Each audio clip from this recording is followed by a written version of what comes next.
I want to talk about the word autocrat. So when President Oaks first gave his talk defending our divinely inspired Constitution in 2021, I had to go and look up the word autocrat or autocratic ambitions. My first assumption was it means somebody wants to stay in office permanently. And no, that's not even close to what it means. What it means instead is, think about a technocrat. A technocrat claims that because of technical expertise, we all need to answer to them. We answer to them because of their technical expertise. Theocrats would say that whatever God has said, we answer to that, and the church is God, and so the church rules everything, maybe, right? And autocrat, the word auto, or the prefix auto, means ourselves, right? So I claim a power unto myself that the people haven't offered to me, right? That the people haven't agreed is part of the Constitution, okay? That's what autocrat is. And I had to look it up. I don't know why my brain didn't process that instantly. It's not a normal part of my daily language.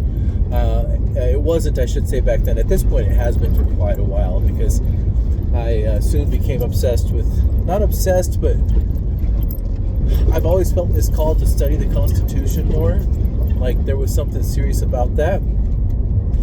And so I'd study the Constitution, A Heavenly Banner by President Benson a lot, which there's 3 iterations of that. But then also defending our divinely inspired Constitution seems to really bring it all together for me. And I started contrasting those 2 talks, and it's like looking at the opinions of Jefferson and Madison side by side. They are so complementary. It's fantastic. But anyhow, an autocrat, again, somebody claims a power not written into the Constitution for themselves. And I know people like to say implied powers. I know President Oaks even uses that term, implied powers. It's probably more accurate to say incidental powers. So incidental powers would be, in other words, powers that if you weren't allowed to exercise those powers, you couldn't carry out your enumerated powers. So, not to try to correct President Oaks at all, but an autocrat just starts claiming powers for themselves. So, a lot of people say that John Marshall established judicial supremacy. That's not true. John Marshall established judicial review, which was just a departmentalist attitude, really, that he was taken towards it seems, which is basically this idea that when a Supreme Court is presented with a case that involves 2 laws that are in conflict with each other, they have to decide which of those 2 laws is the supreme law. Well, the supreme law of the land is the Constitution itself, which would include amendments, and then the laws that follow the powers granted in the Constitution through the proper channels and processes, and then the treaties, which don't go beyond what would have been a normally expected treaty back in the days of the founding, okay, the days that the Constitution was given legal force. Those are the laws, not Supreme Court opinions, nothing else, not agency rules. Those aren't part of the supreme law of the land. They're actually quite unconstitutional because they combine legislative, executive, and judicial, and so that's probably the biggest violation of the Constitution going on in the world.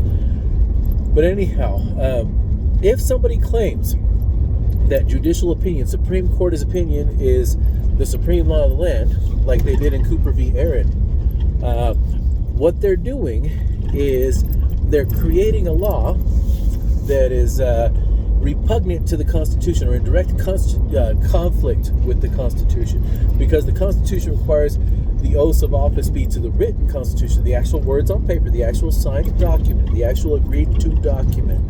And so to say that the opinions suddenly of the justices are the same as the Article 5 process, and for all intents and purposes part of the Constitution, is repugnant to what the Constitution itself says. So it can't be true. Does the Supreme Court have the power to make decisions in cases? Absolutely. Do they have the power to make their opinions binding on all? No. As a matter of fact, they have a strictly limited number of cases over which they have power. So following the logic of John Marshall, when there's 2 laws in conflict with each other. You have to decide which one is supreme. The Constitution is supreme to Supreme Court opinions, and they're in conflict with each other. The oath of office, as the Constitution requires in Article 6, Clause 3, is to the Constitution itself, not to the opinions of the Supreme Court. So, again, we need to know that word repugnant. John Marshall himself said an act repugnant to the Constitution is void. Okay? It's not even law. This is the complicated thing now. So the people who cite Marbury versus Madison all the time as the foundation for judicial supremacy, first off, they're wrong. It was a departmentalist argument he made, which started kind of a tradition of answering to judicial opinions and treating those as though they were the same as the Constitution itself, even though the courts hadn't yet asserted themselves as supreme over the meaning of the Constitution. And then we get Cooper v. Eyre, and they finally assert themselves and say, hey, you guys have to follow what we're saying. So again, 2 words to look up: repugnant. An act, the main case they quote says an act repugnant to the Constitution is void. That's John Marshall himself who says it. In other words, if it's in conflict with the Constitution itself, the written words, the agreed upon contract, the text of the words, right? It's not real. It's not a law at all. Okay, so there's there's processes, there's powers granted, there's positions of power granted in the Constitution. If these powers are being exercised that aren't in the Constitution, by positions that aren't allowed in the Constitution, by processes that aren't allowed in the Constitution, they're repugnant to the Constitution. And then look up the word repugnant and what it means in political sense, right? And then look up the word autocrat or autocratic.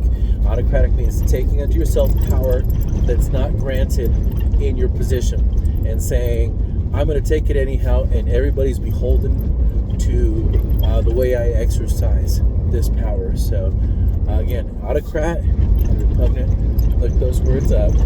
Okay, and that's from President Oaks. I'd say then again, reread his talk defending our divinely inspired Constitution, especially that 5th principle.